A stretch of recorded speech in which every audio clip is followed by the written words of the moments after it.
இப்போ ஏன் பயப்படுறாங்க அப்படின்னா, இது நாள் வரைக்கும் இல்லாத அளவுக்கு புதிய வெப்பத்தன்மையில் பசிபிக் ரீஜன் இருக்கு. உணவு உற்பத்தியில பாதிப்பு இருக்கும். அப்போ இங்க இருக்கக்கூடிய இந்த கடலினுடைய நீரோட்டம், இங்க இருக்கக்கூடிய டெம்பரேச்சருடைய இன்க்ரீஸ் அப்படிங்கிறது பார்த்தீங்கன்னா, இந்தியாவில் வறட்சியையும் தமிழகத்தில் பயங்கரமான வறட்சியும் உண்டாக்கும். அப்படி அப்பனா நீங்க சொல்றது பாத்தீங்கன்னா மழை குறைவாக இருக்கும், வெயில் அதிகமா இருக்குன்றீங்களா? இப்ப பூமி தோன்றிய ஆரம்ப காலகட்டத்துல முதல் இருந்த உயிரினங்கள் எல்லாம் கார்பன் டை ஆக்சைடு தான் சுவாசிச்சுட்டு இருந்துச்சு. அப்ப கார்பன் டை ஆக்சைடு தான் அதிகமா இருந்துச்சு. சோ இந்த இதுவரைக்கும் பூமியில இதுவரைக்கும் 5 முறை முற்றிலுமாக உயிர்கள் அழிந்து போயிருக்கு. டைனோசர்ஸ் கடைசியா அழிஞ்சு போனது உயிரினம்.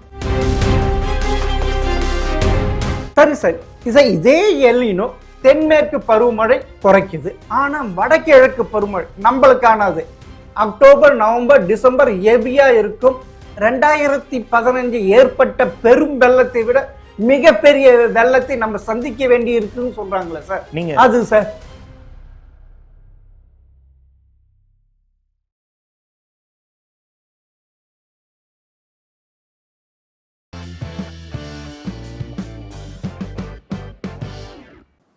ஜெம் டிவி நேயர்களுக்கு வணக்கம். சுற்றுச்சூழல் ஆர்வலர் மற்றும் பூவுலக நண்பர் வெற்றி செல்வன் அவர் சந்திப்பவர். சார் வணக்கம். சார் வணக்கம். என்ன சார் பயமா இருக்கு? இன்னும் ஒரு 10 மாசம் எல்னினோ சூப்பர் எல்னினோ அப்படின்னு சொல்றாங்க. அது அப்படின்னா என்ன சார்? அதாவது நம்ம பூமியினுடைய ஒவ்வொரு பகுதியிலையும் பார்த்தீங்கன்னா ஒவ்வொரு விதமான தட்பவெப்ப சூழ்நிலை இருக்கும் இல்லைங்களா? வேற வேற இடத்துல வேற விதமான டெம்பரேச்சர்ஸ் இருக்கும். வட துருவம் தென் துருவம் பயங்கர பனிப்பாறைகள் இருக்கும், ரொம்ப குளிர்ந்த பகுதி இருக்கும். அதுவே பூமியுடைய மத்திய பகுதியில் பார்த்தீங்கன்னா நிறைய டெசர்ட்ஸ் இருக்கக்கூடிய சகாரா பாலைவனம், தார் டெசர்ட், இந்த மாதிரி நிறைய பாலைவனம் இருக்கக்கூடிய பகுதியில் இருக்கும். இந்தியா, லாட்டின் அமெரிக்கா போன்ற நாடுகள் பார்த்தீங்கன்னா நல்ல பயோடைவர்சிட்டி இருக்கக்கூடிய பசுமை நிறைந்த சூழல் அப்படிங்கிற அமைப்பு முறை இருக்கு. அப்போ ஒவ்வொரு பகுதியிலும் வேறு வேறு விதமாக இருக்கக்கூடிய லேண்ட்ஸ்கேப்ஸ் இருக்கு. இப்போ இந்த மாதிரி லேண்ட்ஸ்கேப் இருப்பதற்கு ஒரு முக்கியமான காரணம் என்னன்னா, அந்த பகுதியில் இருக்கக்கூடிய ஒரு கிளைமேட்டிக் சிஸ்டம். ஸோ அந்த ஒவ்வொரு பகுதியிலும் ஒவ்வொரு விதமான கிளைமேட்டிக் சிஸ்டம் வேலை செய்யுது. ஸோ பூமி எங்குமே பார்த்தீங்கன்னா இந்த கிளைமேட்டிக் சிஸ்டத்துக்கு ஒன்றோடு ஒன்று சார்ந்து இருந்தாலும் ஒரு பிராந்தியத்தில் மட்டும் இருக்கக்கூடிய ஒரு யூனிக்கான ஒரு கிளைமேட்டிக் சிஸ்டம் அமைப்பு முறை தனியாக இருக்கு. அப்போ அந்த ஒவ்வொரு அமைப்பு முறைக்கும் தனியாக நம்ம பேர் கொடுத்து நம்ம அழைக்கிறோம். ஏன்னா ஈஸியா நம்ம அண்டர்ஸ்டாண்ட் பண்ணிக்கலாம். நம்ம வெப்பமண்டல நாடுகள் அப்படின்னு ட்ராபிக்கல் ரீஜன் நாம சொல்றோம் அப்படிங்களா? பூமத்திய ரேகை கிட்ட இருக்குது அது. அப்போ சப்கான்டினென்ட் நம்ம சொல்றோம் இல்லைங்களா? இந்த மாதிரி அடையாளப்படுத்துவது கண்டமாக பிரித்து அடையாளப்படுத்துவது மூலமாக ஈஸியா நம்ம லேர்ன் பண்ண முடியும். சயின்ஸ் அதை அண்டர்ஸ்டாண்ட் பண்ணிக்கலாம் அப்படிங்கிறதுக்காக தான் நமக்கு எல்லாத்தையும் பேரிட்டு அழைக்கிறோம். அப்படி கடலுடைய நீரோட்டம் இருப்பீங்களா? அப்போ ஒவ்வொரு பகுதியிலுமே கடலுடைய நீரோட்டம் வேறுபடும். அந்த கடலோட நீரோட்டத்தை தன்மையை பொறுத்து அந்த ஒவ்வொரு பகுதிக்கும் ஒவ்வொரு விதமான பேர் நம்ம வச்சிருக்கோம். இப்போ பசிபிக் ரேஞ்சில் இருக்கக்கூடிய கடலுடைய நீரோட்டம் எப்படி இருக்குது அப்படிங்கிறத அதுக்கான அமைப்பு முறைக்காக அழைப்பதற்கு தான் இந்த எல்னினோ, அதாவது எல்னினோ சதர்ன் ஆசிலேஷன் சொல்லுவாங்க. சரி, அது அதனுடைய முழு பெயர். ஸோ இந்த எல்னினோ அப்படிங்கிற அமைப்பு முறை என்ன அப்படின்னா, அந்த கடலோட நீரோட்டம் எப்படி மாறுதோ அதுக்கு ஏற்ற மாதிரி அங்க இருக்கக்கூடிய அட்மாஸ்பியரிக் சர்க்குலேஷன்ல மாற்றத்தை உண்டாகும், காற்றோட்டத்திலையும் மாற்றத்தை உண்டாகும். ஏன்னா உங்களுக்கு கடலுடைய டெம்பரேச்சர் இன்க்ரீஸ் ஆகுதுன்னா அதிகமான எவாபரேஷன் இருக்கும் இல்லையா, நீராவியாகும். அந்த நீராவி ஆகின்ற போது அப்போ அது ஒரு காற்று மண்டலத்தில் ஒரு மாற்றத்தை உருவாக்கும், காற்று சுழற்சி அமைப்பு முறையை உருவாக்கும். ஸோ அப்போ என்னன்னா கடலினுடைய நீரோட்டம், கடலுடைய தட்பவெப்ப நிலை அங்க இருக்கக்கூடிய காற்றை எப்படி மாற்றி அமைக்குது அப்படிங்கிறத பொறுத்து அதுக்கு பெயரிட்டு அழைக்கிறாங்க. அது வெப்ப காற்றை கொண்டு வந்துச்சுன்னா அது எல்னினோ, குளிர்ந்த காற்றை கொண்டு வந்துச்சுன்னா அது லானினா. ஓகே, இது ஒரு சுழற்சி முறை தான்.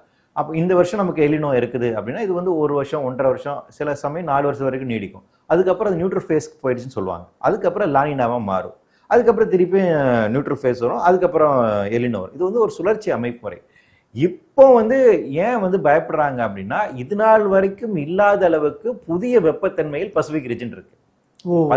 பசிபிக் கடல் ஆமா, பசிபிக் கடல் பயங்கர ஹீட் ஆயிட்டு வருது. அது மெரின் டெம்பரேச்சர் பயங்கர இன்க்ரீஸ் ஆயிட்டு வந்துட்டு, இது நாள் வரைக்கும் இல்லாத அளவுக்கு பயங்கர இன்க்ரீஸ் நடந்துட்டு இருக்கு. அந்த அளவுக்கு வெப்பம் அதிகமாச்சு அப்படின்னா பயங்கரமான அதுல இருந்து வரக்கூடிய கடல் நீரோட்டம் பயங்கரமா மாறுது, நீராவி அதிகமா வருது. அதனால காற்று அமைப்பு முறையில் மாற்றங்கள் ஏற்படுது. அப்போ வெப்ப காற்று நமக்கு இன்னும் அதிகமா வரும்.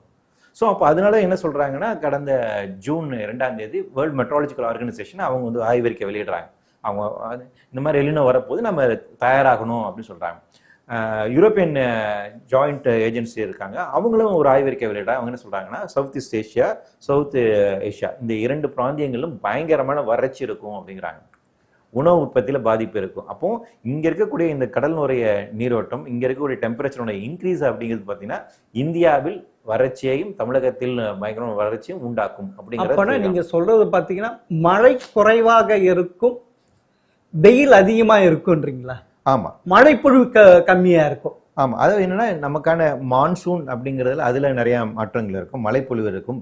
பயங்கர வெப்பம் அதிகமா இருக்கிறதுனால வந்து உங்களுக்கு மழைப்பொழிவு, வறட்சி, இந்த உணவு பற்றாக்குறை இது எல்லாமே ஏற்படுவதற்கான ஒரு வாய்ப்பு இருக்கு. சார் எப்பயுமே எல்லைனும் வந்துட்டு தான் இருக்கு.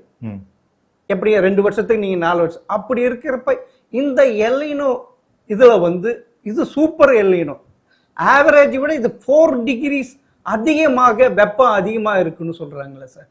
ஆமா, உண்மைதான். அதுக்கு என்ன காரணம் அப்படின்னு வந்து பாத்தீங்கன்னா, நீங்க குறிப்பிட்டது மாதிரி எலினோ வந்து ஒரு இயற்கையா இருக்கக்கூடிய அமைப்பு தான். நம்ம பூமி தோன்றிய காலகட்டத்திலிருந்து ஒவ்வொரு டைம் பீரியட்ல இருந்து பாத்தீங்கன்னா அதனுடைய டெம்பரேச்சர் கண்டிஷன்ஸ் மாறிக்கிட்டே வருது, கிளைமேட்டிக் கண்டிஷன் மாறிக்கிட்டே இருக்கு. அப்படி மாறுகின்ற போது புதிய உயிரினங்கள் இருக்கும், பழைய உயிரினங்கள் அழிந்து போகும். இப்ப பூமி தோன்றிய ஆரம்ப காலகட்டத்துல முதல் இருந்த உயிரினங்கள் எல்லாம் கார்பன் டை ஆக்சைடு தான் சுவாசிச்சுட்டு இருந்துச்சு. அப்ப கார்பன் டை ஆக்சைடு தான் அதிகமா இருந்துச்சு. அப்புறம் டைனோசர்லாம் கார்பன் டை ஆக்சைடு இல்ல, அதுக்கு பின்னாடி அதுக்கு முன்னாடி டைனோசர்லாம் முன்னாடி ஏர்லியரா ஃபர்ஸ்ட் தோன்ற உயிரினங்கள் எல்லாமே வந்து பாத்தீங்கன்னா கார்பன் டை. அதுக்கப்புறம் தான் தாவரங்கள் வருது, அப்புறம் தான் போட்டோசிந்தசிஸ் நடக்குது, அதுக்கப்புறம் தான் ஆக்சிஜன் இருக்கு, அப்புறம் ஆக்சிஜன் சுவாசிக்கக்கூடிய உயிரினங்கள் வருது.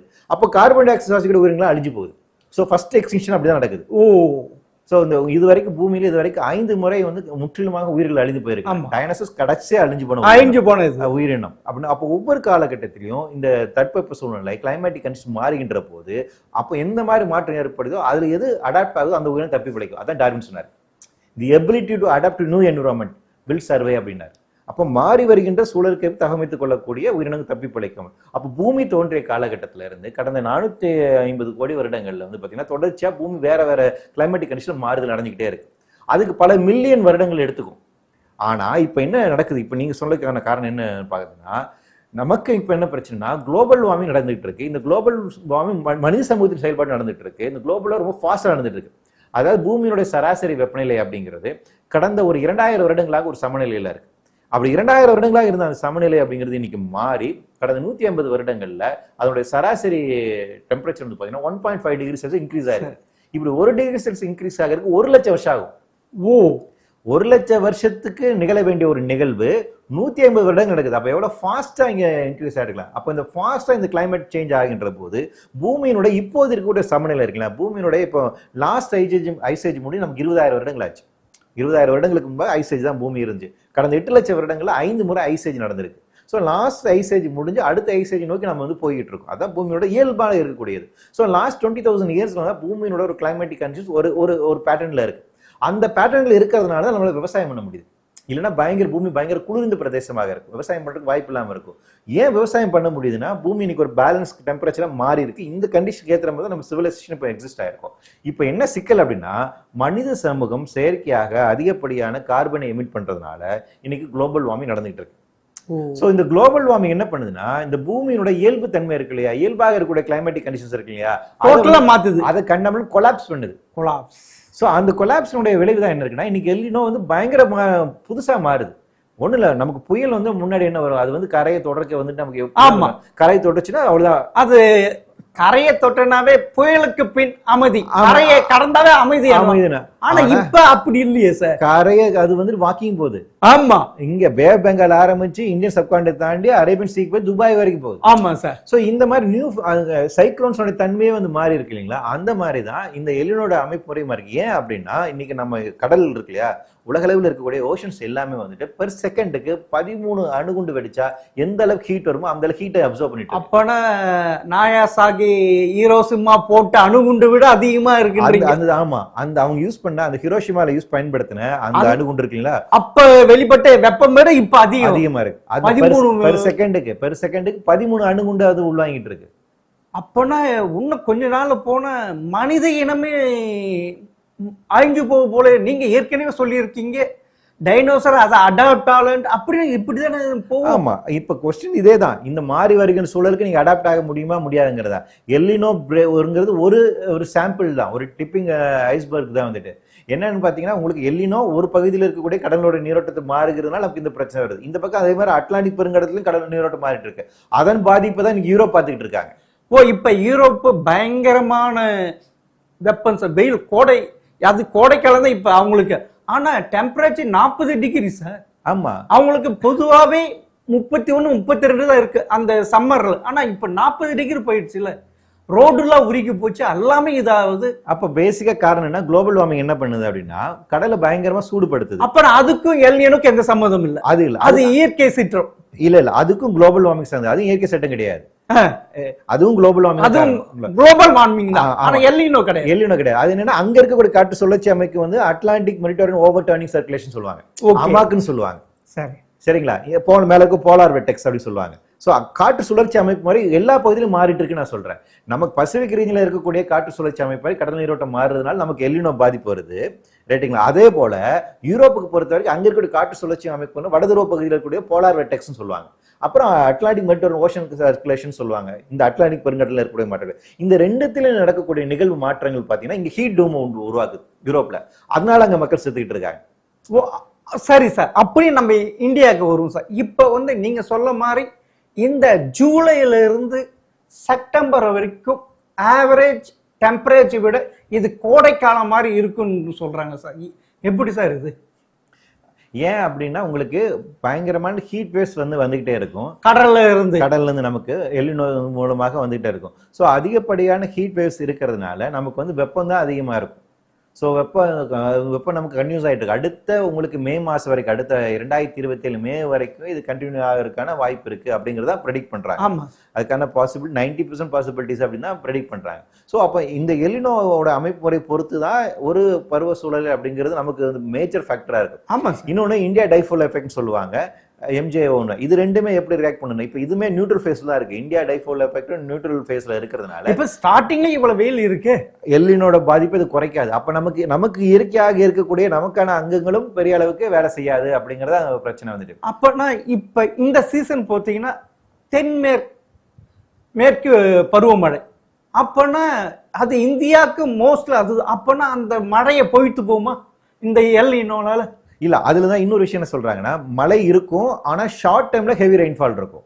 அப்படிங்களா சார்? நம்ம குறுகிய காலகட்டத்தில் அதிகமான மழை பொழிவு வந்து உண்டு. ஆனா இந்தியன் வானிலை ஆய்வு இது வந்து இந்த வாட்டி சவுத் மான்சூன் ஆவரேஜை விட கம்மியா இருக்கும், 94% தான் கொடுத்துருக்காங்களே சார். அப்ப இந்த எல்லினோ இதனால இப்படி ஒரு மாற்றம் உண்டாக போகுதுன்றாங்க. ஆமா, நமக்கு இப்ப எல்லினோவுடைய மாற்றத்தை வந்து நீங்க நார்த் ஈஸ்ட் மான்சூன்ல தான் வடகிழக்கு தான் நீங்க வந்து பார்க்க முடியும். இப்போ நம்ம தமிழ்நாட்டுக்கு இப்ப இந்தியாவுக்கு இது இந்தியாவுக்கு பொறுத்த வரைக்கும் இப்பதான் எல்லினோ ஃபார்மேஷன் நடந்திருக்கு. வா, உங்களுக்கு ஜூலை ஆகஸ்ட்ல தான் அது வந்து முழு வடிவம் பெறும். ஜூன் ஜூலை ஆகஸ்ட் செப்டம்பர் வரைக்கும் அது இருக்கு. அப்பதான் வந்து முழு வடிவம் பண்ணும். ஸோ இப்போ வந்து பிகினிங் ஸ்டேஜ்ல தான் இருக்கு எல்லினோ. ஸோ இப்போ வந்து அதோட ஃபார்மேஷன் நடந்து இப்போ வந்துட்டு அது கொஞ்சம் கொஞ்சமா இதாக ஆரம்பிச்சு ப்ரூவாக ஆரம்பிச்சிருக்கு. ரைட்டுங்களா? அதனுடைய ரொம்ப பீக்கான டைம் பீரியட் வந்துட்டு உங்களுக்கு ஆகஸ்ட் செப்டம்பர்ல தான் இருக்கும். ஸோ அப்போ நமக்கு அக்டோபர் நவம்பர்னுடைய மழை அப்போ வந்து கடுமையானதா இருக்கும். சரி சார், இதே எல்லினோ தென்மேற்கு பருவமழை குறைக்குது, ஆனா வடகிழக்கு பருவமழை நம்மளுக்கானது அக்டோபர் நவம்பர் டிசம்பர் ஹெவியா இருக்கும். 2015 ஏற்பட்ட பெரும் வெள்ளத்தை விட மிகப்பெரிய வெள்ளத்தை நம்ம சந்திக்க வேண்டி இருக்குன்னு சொல்றாங்களே சார். நீங்க அதுல இன்னொன்னு பார்க்கணும். இப்போ வந்துட்டு சவுத் வெஸ்ட் மான்சூன் எடுத்துக்கோங்க. சவுத் வெஸ்ட் மான்சூன்ல பொறுத்த வரைக்கும் கேரளாவுக்கும் சரி மும்பைக்கும் நேரம் அங்க ஃப்ளட், அர்பன் ஃப்ளட். அதுதான் புரிஞ்சுக்கணும், அதுதான் நடத்தும். அதாவது என்னன்னா உங்களுக்கு ரெயின்ஃபால் டெஃபிஷியன்சி இருந்தாலும் ஷார்ட் டைம்ல ஹெவி ரெயின்ஃபால் இருக்கும். வயநாடுல திருப்பி லேண்ட்ஸ்லைட் நடந்திருக்கு இல்லைங்களா? அது வந்து செயற்கை, அது சுரங்க தோண்ட அந்த மண்ணு சேர்த்து வச்சு அது விழுந்திருக்கு. ஆனா ஆர்டிபிஷியல் தானே சார், ஆர்டிபிஷியல் நேச்சுரல் கிடையாது வயநாடுல. ஆனா மழைப்பொழிவு உங்களுக்கு வந்து அதிகமாகுது, அது நான் சொல்றேன். சோ மழைப்பொழிவு அது இன்டியூஸ் பண்ணுது. நீங்க மழையை மாத்தி அமைச்சிடுறீங்க, அது தன்மை மாத்தி அமைக்கிறீங்க, அது மனித செயல்பாடு. ஆனா உங்களுக்கு பிரேக்கிங் பாயிண்ட் எது கொடுக்குதுன்னா உங்களுக்கு மழைப்பொழிவுடைய தன்மை மாறும். சோ மழைப்பொழிவு என்ன பண்ணா ஷார்ட் டைம்ல ஹெவி ரெயின்ஃபாலை கொண்டு வரும். சோ அந்த மாற்றத்தை சவுத் வெஸ்ட் மான்சூன் சந்திச்சிட்டு இருக்கு. இதே மாற்றத்தை தான் நார்த் ஈஸ்ட் மான்சூன் சந்திக்கும், நம்ம சந்திக்க போறோம். ஆமா, பெரும் வெள்ளத்தை. ஆமா, இருக்கலாம், பாசிபிலிட்டிஸ் இருக்கு. இல்ல அப்படிதானே நீங்களும் சொல்றீங்க. அதாவது ஒரு மாசத்துக்கு பெய்ய வேண்டிய மழை ஒரே நாள்ல பெஞ்சு போயிடுன்றீங்க. அப்பன்னா அந்த சரி ஒரு மாசம் பெய்யுது, அதுக்கேற்ற மாதிரி நீர்கள் இது ஒரே நாள் பெரும் வெள்ளம் தான் ஏற்படும், பெரும் சேதம் தான் ஏற்படும், பெரும் பயிர் இழப்பு எல்லாமே விவசாயமும் பாதிக்கப்படும்ல. ஆமா. அப்ப என்னன்னா நீங்க இதுல என்ன பிரச்சனைனா நம்ம இன்ஃப்ராஸ்ட்ரக்சர் அதுக்கு எப்படி ரெடி ஆயிருக்கோம் அப்படிங்கிறது. நீங்க எப்படி குளோபல் வார்மிங் இந்த சிஸ்டமேட்டிக் ஃபெயிலியர் பண்ணுதோ, இந்த மாற்றி அமைக்குதோ, கிளைமேட்டிக் கண்டிஷன் மாற்றி அமைக்கின்றதோ, குளோபல் வார்மிங் ஒரு காரணமாக இருக்கோ, அதே போல அர்பனைசேஷன் இன்னொரு காரணம். நீங்க இந்த மழை இந்த நகரமயமாக்கல் இப்ப ஏன் யூரோப்ல வந்து இவ்வளவு கஷ்டப்படுறாங்க? ஏன் அப்படி? அது நகரமயமாக்கல். ஆனா அங்க வந்து நகரமயமாக்கலுக்கு பிரச்சனை இல்லை. அவங்க வந்து இவ்வளவு காலத்துக்கு அவங்க கன்ஸ்ட்ரக்ஷன் எல்லாமே வந்து பாத்தீங்கன்னா குளிர்ந்த நாட்டுக்கு ஏற்ற சோ அவங்க பார்க்காத ஒரு புது டெம்பரேச்சர் பாக்குறாங்க. சோ அங்க இருக்கக்கூடிய அந்த பிரச்சனை இருக்குது. ஆனா பெரும்பாலும் அங்க குளிர்காலம் தானே, அங்க குளிர் தானே அதிகமான குளிர் தான். அப்ப அவங்க அதுக்கேற்ற மாதிரி தானே தேவையில்லாத ஒரு நாடு இல்லைங்களா? அப்போ இன்னைக்கு அந்த மாற்றம் வருது. அப்ப இன்ஃப்ராஸ்ட்ரக்சரா இருக்கக்கூடிய அந்த பிரச்சனை ஏற்படுது. அதே தான் நமக்கு. அப்ப இந்த மாறி வருகின்ற சூழலுக்கு எதிர்கொள்கிற அளவுக்கு நம்மளுக்கு இன்ஃப்ராஸ்ட்ரக்சர் இருக்கா, நம்மள அர்பன் கட்டமைப்பு இருக்குதான்னு கேட்டீங்கன்னா கிடையாது. நீங்க இந்த மழைப்பொழிவை வந்து உங்களுக்கு காடுகள் இருந்துச்சுன்னா உள்வாங்கிக்கும், வெட்லாண்ட்ஸ் இருந்துச்சுன்னா உள்வாங்கிக்கும், சதுப்பு நிலங்கள் இருந்துச்சுன்னா உள்வாங்கிக்கும், மேங்க்ரூவ்ஸ் இருந்துச்சுன்னா உள்வாங்கிக்கும் இல்லைங்களா? ஒரு நீரலை இருந்துச்சுன்னா அதை எடுத்துட்டு போகும். ஆனா இது எல்லாம் இல்லாம வெறும் கான்கிரீட் ஜங்கிள் மட்டும் தான் நம்ம உருவாக்கி இருக்கோம். அப்படி இருக்கின்ற போது பாதிப்பு நமக்கு அதிகமா இருக்கும். குறிப்பா தமிழகத்துக்கு அதிகமா இருக்குல்ல. ஏன்னா நகரமயக்க இந்தியாவிலே நகரமயமாவது இது தமிழகம் தானே சார்? ஆமா, தமிழகத்துக்கு அதிகமாக பாதிப்பு. அந்த பாதிப்பை தான் நம்ம கடந்த இதுல பார்த்தோம். இப்ப நம்ம சென்னைக்கு மட்டும் தான் அர்பன் ஃபிளட்டிங் பேசிட்டு இருந்தது போது, திருநெல்வேலியில நம்ம 2023 ஆமா திருநெல்வேலியில நம்ம வந்து அர்பன் ஃபிளட்டிங் வந்து பார்த்தோம். ஆமா இல்லைங்களா? அப்ப அந்த மாதிரி பாதிப்பு. அப்ப நகர்மயமாதல்ங்கிற முக்கியமான ஒரு பிரச்சனையா இருக்கு. அப்போ குளோபல் வார்மிங், நகர்மயமாதல் அப்படிங்கிறது இந்த ரெண்டும் சேர்ந்து நமக்கு இந்த புதிய கிளைமேட்டிக் எக்ஸ்ட்ரீமிட்டிஸை வந்து எதிர்கொள்வதில் மிகப்பெரிய ஒரு சவாலாக இருக்கு. அப்பனா இந்த தென்மேற்கு தென் பருவமழை பொய்த்து போகும். அப்பனா உணவு பஞ்சம், விவசாயம் பொய்த்து போயிடும்ல சார்? ஆமா, அதுதான் பயங்கரமான அக்ரிகல்ச்சர் யூனியன் மினிஸ்டருமே அதான் சொல்றாரு. அவங்க பொறுத்த வரைக்கும் அவங்க என்ன சொல்றாங்கன்னா, இந்தியாவை பொறுத்த வரைக்கும் ஏறத்தாழ 315 மாவட்டங்களை கண்டறிஞ்சிருக்காங்க அதிகமா பாதிப்புலாக்கூடிய மாவட்டங்கள். அதுல 115 வறட்சி. ஆமா, ஹை ப்ரையாரிட்டில வந்து 115 மாவட்டங்களை இந்த எல்னினோனால. ஆமா ஆமா. சோ எல்னினோனால இந்த பாதிப்பு இருக்கு. சோ உங்களுக்கு ரெயின்ஃபால் டெஃபிஷியன்சி, ஃபுட் ப்ரொடக்ஷன்ல இருக்கக்கூடிய டெஃபிஷியன்சி, இது ரெண்டுமே இருக்கக்கூடிய பாதிப்பை எதிர்கொள்ள போகிறோம் அப்படின்னு அவங்க சொல்லியிருக்காங்க. அதுல 12 மாவட்டம் தமிழகத்துல இருக்கு சார். அதுவும் மேற்கு தொடர்ச்சியை ஒட்டி இருக்கிற அந்த மாவட்டங்கள் பெரிய பாதிப்பு ஏற்படுதுன்றாங்களா? ஆமா. இப்ப இது வந்து நீலகிரி, தர்மபுரி, கோயம்புத்தூர், திருப்பத்தூர், வேலூர், இப்படி 12 மாவட்டம் பயங்கரமான வறட்சி எல்லாமே ஏற்பட போகுதுன்றாங்க சார். ஆமா, அவங்களுடைய கணக்கீடு வந்து பாத்தீங்கன்னா food production and water scarcity மட்டும் வச்சு பேசுறாங்க. இதுல இன்னொரு விஷயமா இருக்கு. இந்த இன்க்ரீசிங் டெம்பரேச்சர் வந்துட்டு மனிதர்களை கொல்லும். மனித உயிரிழப்புகளை வந்து நம்ம இன்னும் கணக்கு 4 டிகிரி அதிகமாகும்னு சொல்றீங்களே. ஆமா, அப்ப ஹியூமன் பாடி வந்துட்டு எவ்வளவு ஹீட் எக்ஸ்போஷர் பண்ண முடியுங்கிறது இருக்கு இல்லைங்களா? அப்ப ஹீட் ஸ்ட்ரெஸ் அப்படிங்கிறது இருக்கும் இல்ல? அப்ப இந்த ஹீட் எக்ஸ்ட்ரீம் டெம்பரேச்சர் அப்படிங்கிறது மனிதர்களை கொல்லும். 2 மணி நேரத்துல 3 மணி நேரத்துல அதிகமான வெயில் இருந்தாங்கன்னா மணி இறந்து போகலாம். அந்த பாதிப்புன்னு அதிகமா இருக்கும் சார். அந்த நம்ம உடம்புல ஹைப்போதாலமஸ் ஒண்ணு இருக்கு சார். அதுதான் நம்மளுடைய பாடி டெம்பரேச்சரை அதுக்கேத்த அடாப்ட் பண்ண. அப்படி இருக்கு, அதுவும் ஃபெயிலியர் ஆயிடுமா அந்த இதனால? ஆமா, அது ஃபெயிலியர் ஆயிடும். எப்படி ஃபெயிலியர் ஆகுன்னா, உங்களுக்கு இப்போ யூரோப்ல ஏன் வந்து அதிகமான மக்கள் இறந்து போறாங்க அப்படின்னா அதுக்கு ஒரு முக்கியமான ஒரு காரணம்னா ஹியூமிடிட்டி லெவல் அங்க அதிகமா இருக்கு.